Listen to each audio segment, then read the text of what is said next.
Don't leave me hanging. It's go time. Hey everybody, this is Josh, and welcome to a lovely, terrific, wonderful, awesome PvP on Lost Temple, being played between Root KiWiKaKi, the green Protoss up here on the top side, and, of course, he is representing Root Gaming, the North American clan. He forgot to set his rally point to a mineral field, so that probe just popped out and had no idea where he was going. But anyway, KiWiKaKi's opponent today is going to be the Swedish Protoss player Brotkal. Actually, it's not Brotkal. This is being played on the North American server, and I guess Dignitas Naniwa did not actually have an account to play on in North America, so he's playing as Brotkal. I'm not sure if that actually means something in some language or if it's just a made-up word. Doesn't really matter. It's being played by Naniwa. Don't worry about it. It's pretty much proven. It's Naniwa's. Because it's being played for the Gosucoaching Premiere League, Dignitas Gaming versus Root Gaming. The Premier League is actually a Clan Wars style league, and you can check out all that information on Gosucoaching.com. Of course, they are the ones administrating this tournament. I believe the winner of the entire thing will get several $1,000s to split amongst its teammates.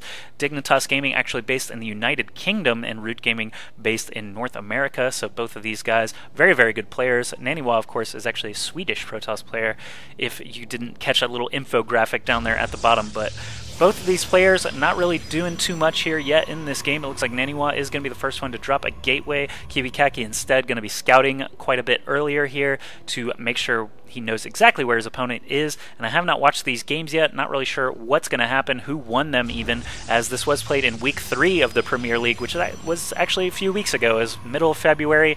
You know, these games actually aren't anywhere on YouTube though, so I figured I might as well cast them. They are some very, very good players on both Dignitas and Root, and each game has 2 different players. Like, it's not where, you know, if KiWiKaKi wins, he faces another person from Dignitas until he loses. It's actually 4 individual matches between individual players from this team, so that's a kind of a cool style. And if they tie at the end, they actually do ace matches as well. So let's see how Dignitas does, how Root Gaming does in this little mini clan war here. And the other teams in the Gosucoaching Premier League include Mouse Sports, Empire, VT Gaming, Team Liquid, Evil Geniuses, and Fnatic MSI, all very, very good teams. So I'm going to cast a lot of games from these little replay packs. Thank you to Xeris for releasing these, and you can catch all these on TeamLiquid.net as well. But here we go, starting to actually have some different things happen here. KiWiKaKi did manage to get a scouting probe finally into Naniwa's base after checking all 3 of those other locations, and Naniwa is just now getting over into KiWiKaKi's base as well. Looks like he probably doesn't want to stick around too long. The Zealot actually won't be able to catch this scouting probe, but if Naniwa does choose to build a Stalker next, like we see on that production tab, then he will want to get his probe out of here.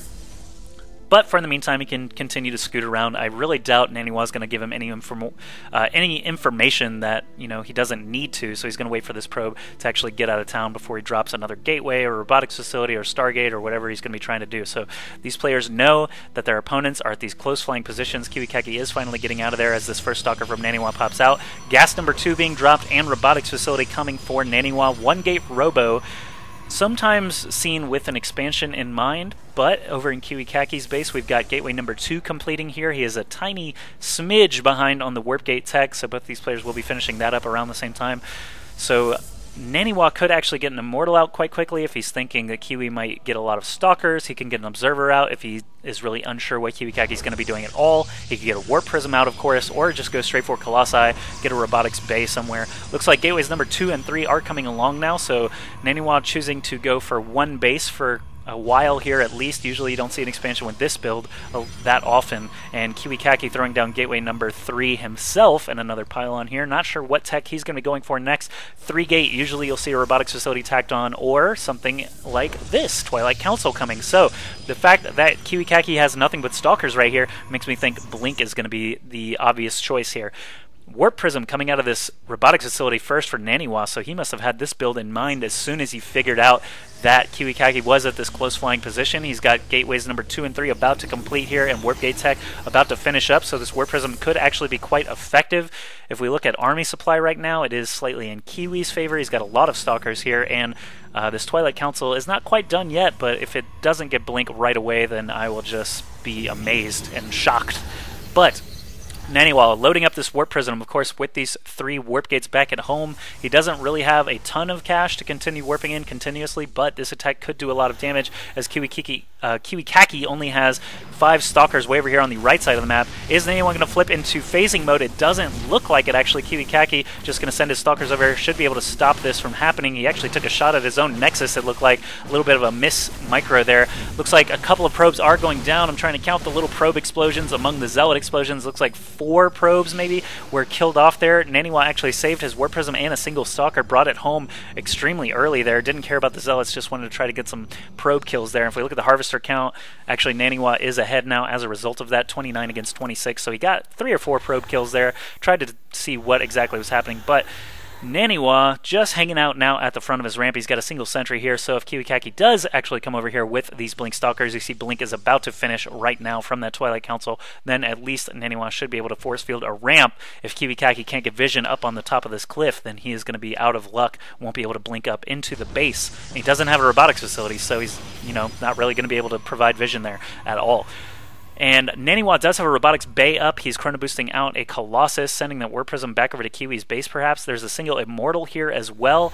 And I'm not sure, did Naniwa see that this giant army is coming here? He actually kind of doubled back. Yes, he does have the Xel'Naga Tower under his control, so perhaps he did see these Stalkers coming over here. So KiWiKaKi coming right over. He's got a pylon building right at Naniwa's natural, so he should be able to reinforce this big amount of Stalkers right here. They try to focus down the Immortal. They might get him. Actually, no. Great micromanagement there from Naniwa. He picks up that Immortal in red health, so those shields are recharging up inside the belly of the Warp Prism. KiWiKaKi actually pulls back a little bit. I'm not sure if he saw the Colossus or not, but the fact that Naniwa has it now means that he should be able to do a lot more damage to these Blink Stalkers unless KiWiKaKi can basically get a surround on there, and even if they do, this Immortal will be taking shots freely the entire time. We'll see what actually happens here. Kiwi takes that first line of laser beam to the face from that Colossus and just blinks back out.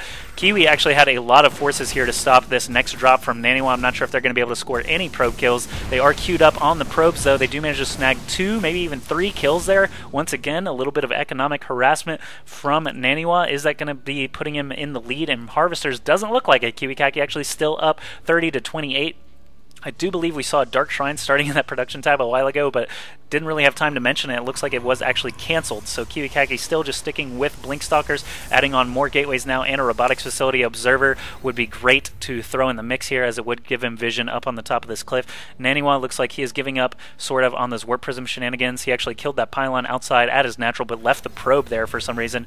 Either way, KiWiKaKi trying to get out of dodge here. He's got Blink on his side so he can navigate away from here. Naniwa is getting his pylon destroyed at the Xel'Naga Tower, but he has a very sizable force right here. Let's look at the army supply here.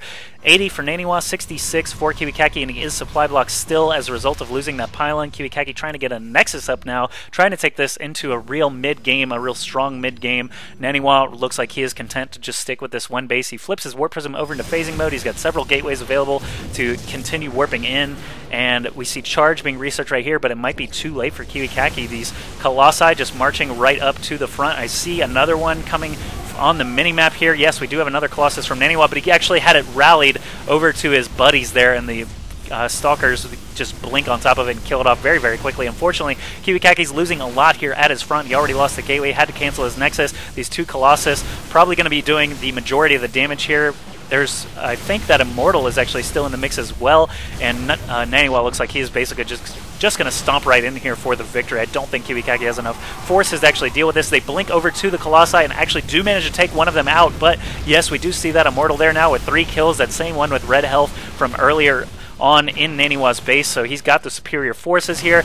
KiWiKaKi trying to pull probes just to keep them alive, so he's losing a lot of mining time. Even if he did have more gateways, he wouldn't be able to really afford the forces that he needs to fight this off. Immortal and Colossus doing so much damage there, so KiWiKaKi does GG. Great play by Naniwa. I actually did not expect him to take the win here. I value KiWiKaKi very highly. I think he's a very impressive player, but Naniwa showing us some interesting stuff there in this PvP matchup, kept it interesting. Both players doing basically completely different strategies, and Naniwa just happened to come out on top. So now we'll go into the next game of this Dignitas Gaming versus Root Gaming Clan War. It's going to be 2 different players on a different map. Let's go see what happens next.